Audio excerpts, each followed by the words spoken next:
अस्सलाम वालेकुम। प्योर सिंधी दखनी तितर का जोड़ा फॉर सेल, लोकेशन कंडियारो से कार्गो आल पाकिस्तान अवेलेबल है। जिस दोस्त को समझ आए रब्ता करें 033557438786 033557438786। ये जोड़ा है दखनी, फुल साइज़ है माशाल्लाह, बेडर है, आज़ाद घूमता है, चेक कर लें।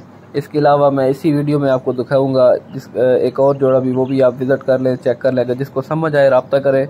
लोकेशन कंडियारो है, डिस्ट्रिक्ट नौशहरा फिरोज, सूबा सिंध है। ठीक है जी, कार्गो आल पाकिस्तान अवेलेबल है। जिस दोस्त को समझ आए रब्ता कर लें। ठीक है, आपको मुनासिब कीमत में दोनों जोड़े मिल जाएंगे।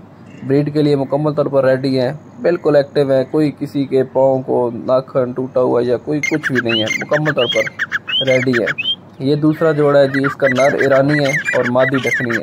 ये भी मुकम्मल तौर पर 100% श्योर है कि बिल्कुल फिट है, सर से लेकर पाँव तक सलामत है। किसी दोस्त को समझ आए तो रब्ता कर सकता है। ठीक है जी, ये भी आज़ाद घूमते हैं, बिल्कुल बेडार है, रेड टू ब्रीड है, बिल्कुल फर्स्ट ब्रीड के लिए रेडी है।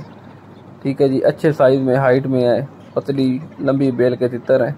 जिस दोस्त को समझ आए रब्ता कर लें। ठीक है जी, अस्सलाम वालेकुम। मुनासिब कीमत में मिल जाए।